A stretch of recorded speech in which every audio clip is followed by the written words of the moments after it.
Përshëndetje të gjithëve dhe mirë se erdhët në faqen e ambasadës së Shtetit të Bashkuar në Tiranë. Emri im është Mike dhe jam oficer konsular.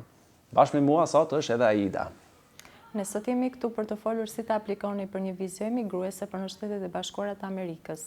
Vizat emigruese janë për vizitorët afatshkurtër, si për shembull turistët dhe studentët, si dhe disa kategori të tjera të vizave të punës.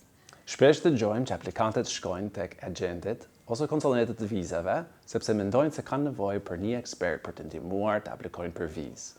Sot ne jemi këtu për t'ju thënë të mos e besoni askujt që të thotë se duhet të pagoni për ndihmë për të aplikuar për një vizë. Mos harroni, askush nuk mund t'ju garantojë një vizë dhe mund të keni pasojë negative për aplikimin tuaj për vizë nëse lidheni me një agent vizash që angazhohet në mashtrim ose jep informacione të pavërteta.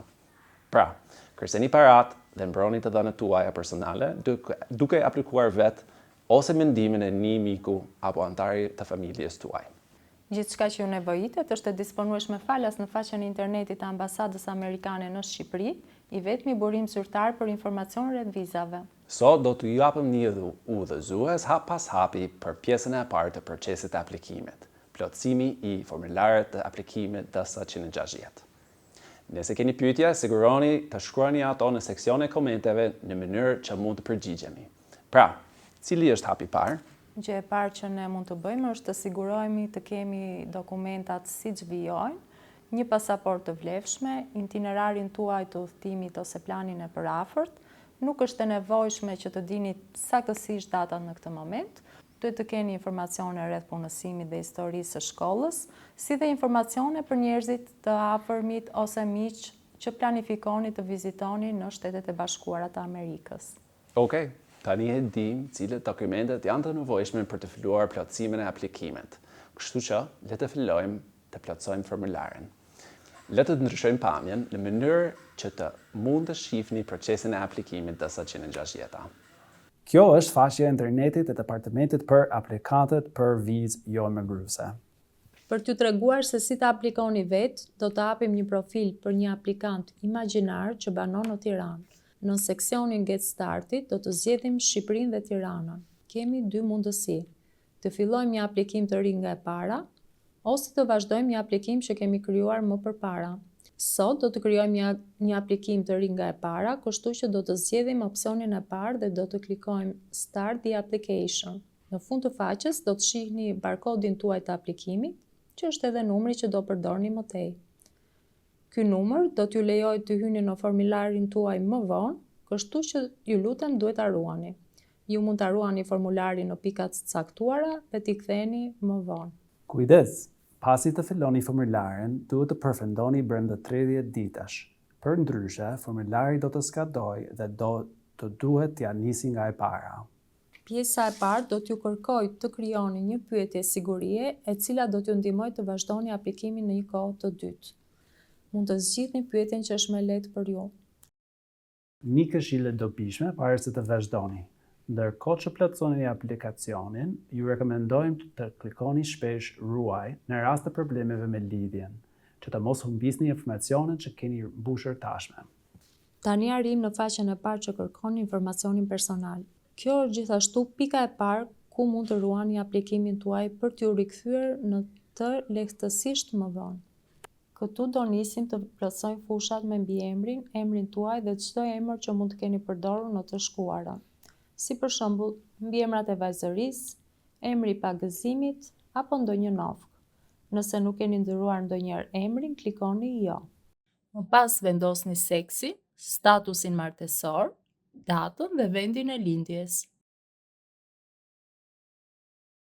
Klikojmë ruaj para se të klikojmë për të vazhduar në faqen tjetër.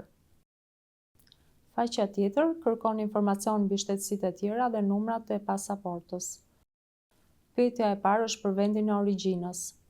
Pyetja tjetër është nëse jeni një banor i përhershëm i një vendi tjetër, përveç atij që keni deklaruar më sipër.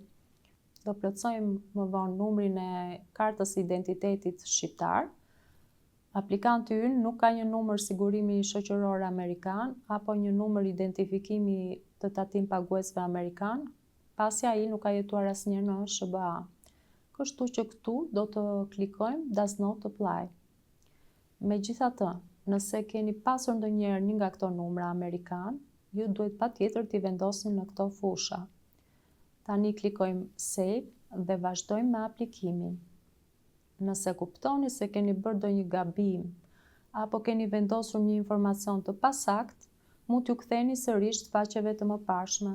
Kështu që ne do të vazhdojmë në faqen tjetër për informacionin mbi udhëtimet. Kjo faqe kërkon informacion mbi planet tuaj të udhëtimet. Pyetja e parë pyet për qëllimin e udhëtimit tuaj në Shtetet e Bashkuara. Kjo është e rëndësishme sepse për çdo lloj udhëtimi ka një kategori të përputhshme vizash. Për aplikimin e sotëm, aplikanti ynë imagjinar është një turist, kështu që ai është duke aplikuar për llojin më të zakonshëm të vizas, që është vizita e përkohshme për biznes dhe turizëm, e shënuar këtu si B.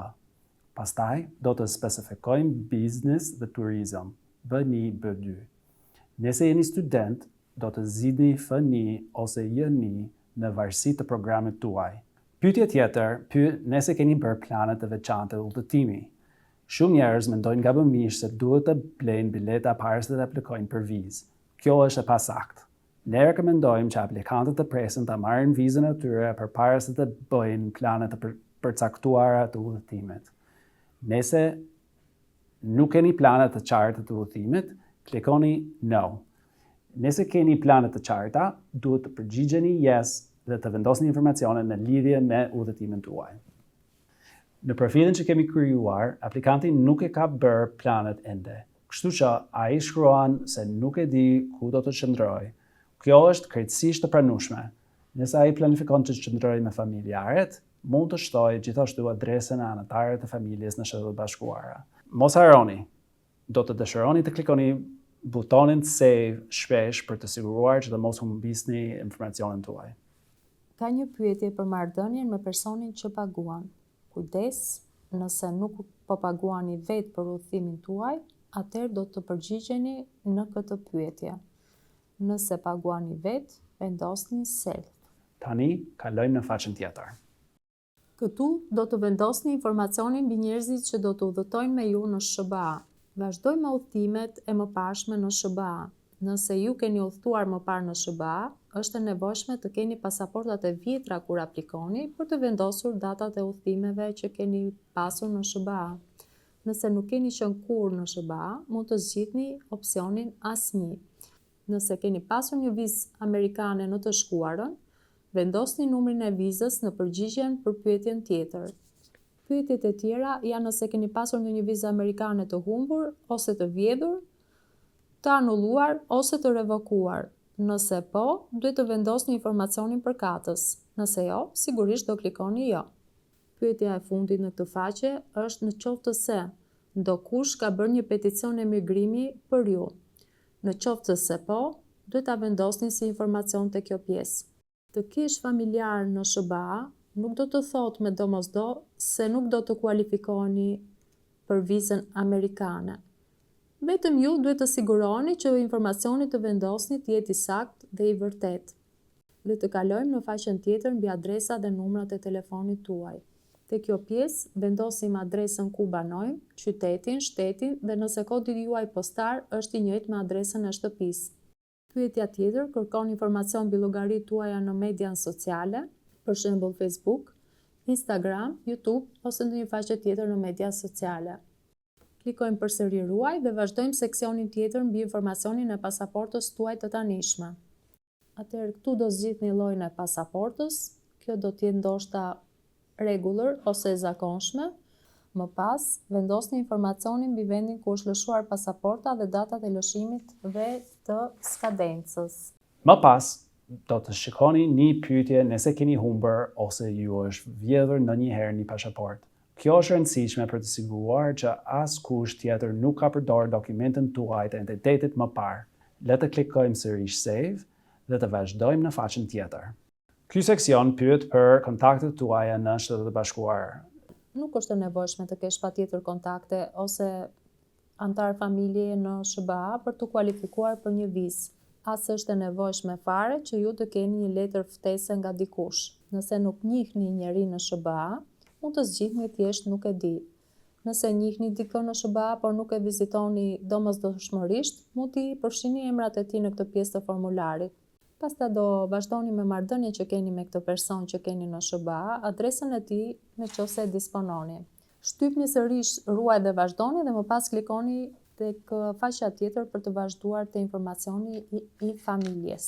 Ju lutem vendosni emrat e plot dhe datat e lindjes së prindërve tuaj. Nëse nuk jeni të sigurt për datat e sakta, mund të vendosni thjesht vitin e lindjes. Nëse nuk e dini vitin e lindjes, mund të klikoni thjesht nuk e di.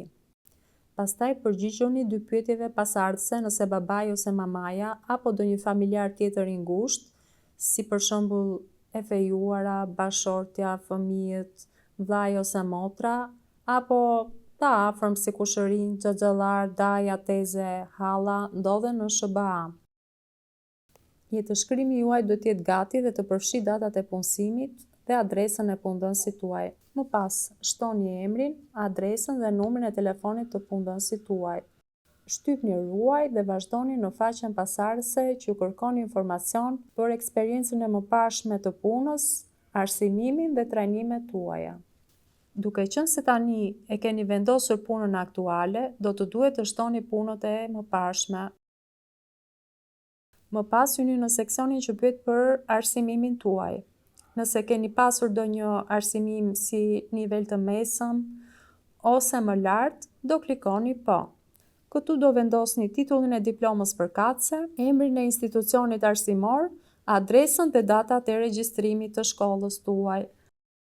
Shtypni save dhe shkoni në seksionin tjetër mbi informacionin shtesë për punën, arsimin, trajnimin dhe udhëtimin. Kjo faqe ju pyet nëse i përkisni ndonjë klani apo fisi, cilat gjuhë zotëroni dhe ndonjë udhëtim në vende jashtë Shqipërisë në 5 vitet e fundit. Kjo faqe do të kërkojë gjithashtu informacion në lidhje me çdo aktivitet bamirës ose organizata të tjera ku ju jeni antar. Nëse keni ndonjë trajnim të specializuar, si për shembull trajnime për armë zjarri, armë eksplozive, trajnime bërthamore, biologjike ose kimike. Më pas do pyeteni nëse keni shërbyer ndonjëherë në ushtri. Nëse keni bërë shërbim ushtarak, ju lutem shtoni degën e shërbimit, gradën më të lartë që keni arritur dhe datat e shërbimit. Pyetja e fundit në këtë faqe është nëse keni qenë antar apo keni qenë i përfshirë në njësi paramilitare, njësi vigjilence apo ndonjë organizatë kryengritëse. Tani do të kalojmë në pjesën e parë e seksionit sigurie dhe sfondi. Kjo përfshin pyetje në lidhje me shëndetin dhe varësitë. Është shumë e rëndësishme të lexoni pyetjet me kujdes dhe të përgjigjeni me ndershmëri. Ky informacion mund të jetë tashmë i disponueshëm dhe i lehtë për të verifikuar. Kjo faqe kërkon informacion për arrestim apo dënim. Nëse e përgjigjeni po ndonjë pyetje, do të shfaqet një kuti e re për të lejuar të shpjegoni përgjigjen tuaj. Ky seksion pyet për çdo lidhje me spionazhin, terrorizmin, gjenocidin, torturën, shkeljet e lirisë fetare, dhunën politike dhe akte të tjera. Ju lutemi lexoni me kujdes dhe jepni përgjigjen që vlen për ju. Kjo pjesë pyet për udhëtimin e mëparshme në Shtetet e Bashkuara. Është shumë e rëndësishme të jesh i sinqert. Zyrtari kontrollor ka akses në këtë informacion. Kjo faqe shtron pyetje po ose jo në lidhje me çdo përfshirje me shkeljet e ligjit të Shtetit e Bashkuara, në lidhje me votimit, kujdestarinë e fëmijëve, heqjen dorë nga shtetësia amerikane për të çmangur taksat, ose ndjekjen e shkollës publike të Shtetit e Bashkuara pa paguar shkollimin. Pasi të keni përfunduar përgjigjen të vërteta të pyetjeve, shtypni ruaj dhe shkoni në faqen tjetër. Klikoni ngarkoni foton tuaj dhe më pas shikoni nëse linku përkatës e pranon foton që ju keni zgjedhur. Kjo faqe u kujton aplikantëve se është përgjegjësia e tyre të japin informacion të vërtetë dhe të saktë. Prandaj është më i mirë të plotësoni aplikimin vetë ose mendimin e një antari ose miku të besuar të familjes. Nëse një agjenci vizash plotëson aplikimin tënd me informacion të pasakt ose të pavërtet, mbani mend se oficer konsullor do t'ju konsiderojë ju përgjegjës. Nënshkrimi juaj elektronik vërteton se i keni lexuar dhe kuptuar pyetjet në këtë aplikacion dhe se përgjigjet tuaja janë të vërteta dhe të sakta për sa dini dhe besoni. Mos harroni, nëse aplikimi juaj përmban ndonjë informacion të rëmë ose të pavërtet, ai mund të rezultojë në refuzim e përhershme të një vizë ose mund të refuzohet hyrje në Shtetet e Bashkuara. Urime, ju keni përfunduar me sukses hapin e parë të procesit të aplikimit për vizë jo emigruese. Qëndroni në pritje për postimet tona të ardhshme se si të përfundoni hapet të tjera të procesit të aplikimit për vizë.